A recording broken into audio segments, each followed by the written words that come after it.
Hey guys, welcome back to Electrical Car Repair Live. Our mission at the garage is to save you guys as much money as we can. That's why we make these absolutely free videos and we teach you how to fix your car for free. Let's go ahead and start on it now.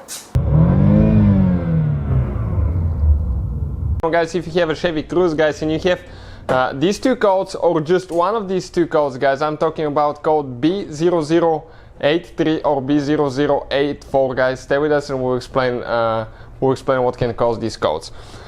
Now, quick introduction, guys. We'll have more than 200 videos on Chevy Cruze and every car we get at the shop because our mission is to save you guys as much money as we can. So please subscribe to the channel and like the video, guys. If you need any tools, parts or scanner that we use in the video, all that, guys, you can find the links shared in the description of the video below for your convenience. We have a 2015 Chevy Cruze here, but pretty much, guys, it will work on any Chevy Cruze, guys, if you have any of those codes or both codes together.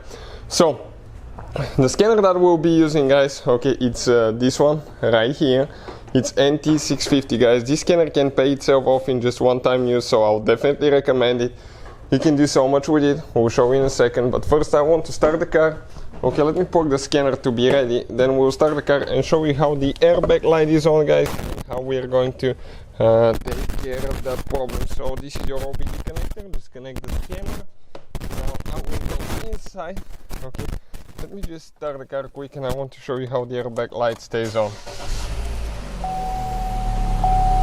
Okay, I'll even turn the light off so you can see it a little bit better. Airbag light, okay, just stays on, guys. No matter what we do, it just stays on. So what we're going to do, okay, we'll connect the scanner, scan it, and show you what causes these codes and how to fix that now. So we'll go ahead, turn the car off, turn it back on. Okay, just like that. Now the scanner is connected, guys, so I want to explain what we're going to do here quick. Now, as you can see, you can read and delete codes from the engine computer, airbag computer, traction control and ABS. You can do so many things with that computer, guys. You can register batteries on cars, and not just Chevy Cruze, pretty much that computer works on any car for engine, airbag, traction control systems, guys, registering and calibrating steering angle sensor as well. So we'll go under ABS and SRS. We're going to select USA because it's American, Chevy Cruze, right here. Now it's loading. We select 2015 model, passenger car, Chevy Cruze, right there. We go to control units and we're going to select inflatable restraint, sensing and diagnostic module. This is the airbag computer. Now it's going to load the data. It usually takes, okay, a little bit of time for it to communicate, and we're going to click diagnostic trouble codes, DTC, read codes, and the codes that we have, guys, now, okay, B0083 left front impact sensor and B0084 right front impact sensor. So what is causing that now, guys? Every time you work on your airbag system, I recommend, guys, what to do now, to go ahead and disconnect your car battery at least, guys, 1 hour before you mess with the airbag system. And if you're not qualified and certified to do airbag repairs, don't, because that thing can kill you, guys, your passengers, so be careful. Consider that entertaining video. Another how-to video will show you how we're fixing our codes, but I'll recommend just take it to the certified technician for that repair. So we'll go ahead, disconnect the car battery, and we'll continue. So battery has been disconnected. It's been about 1 hour, and if you look, guys, okay, on the back side of the upper radiator support, you have, guys, two sensors, one here and one over there. Those are your front impact crash sensors. Now you have two connectors, guys, one for the left one for the front right. So let's say you worked on the car, you replaced the radiator fan, radiator something, guys, radiator support, you forgot to put that thing on. What will happen actually, guys? You will get one of these codes, or if you have a loose connection, because you think, okay, you pushed it like that and it's stuck, maybe it's not. Why?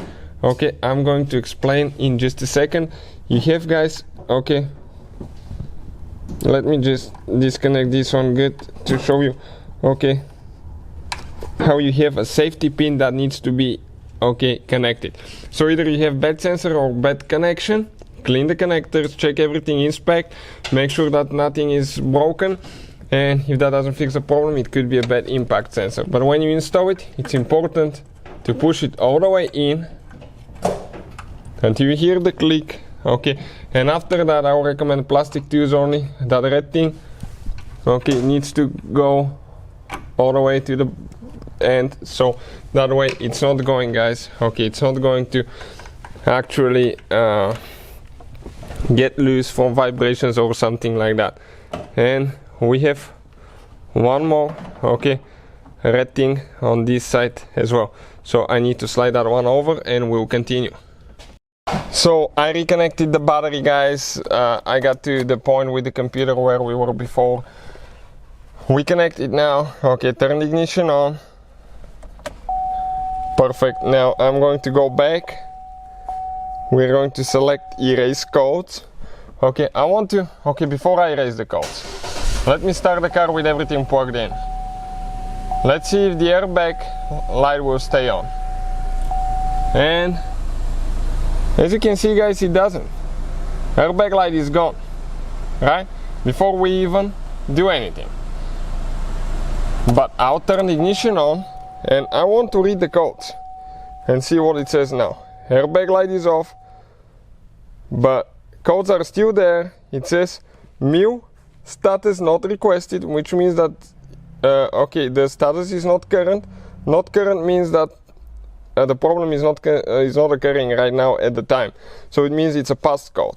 But even though the airbag light is not on, we still have the codes. The only way to get rid of them is click erase, clear them, and now if I go ahead and read the codes one more time, okay, we should have nothing, no diagnostic codes. So that's how you guys take care of that. Hopefully, guys, the video will be helpful to any of you having that problem. Please. Hopefully, guys, the video was helpful and we were able to save you money.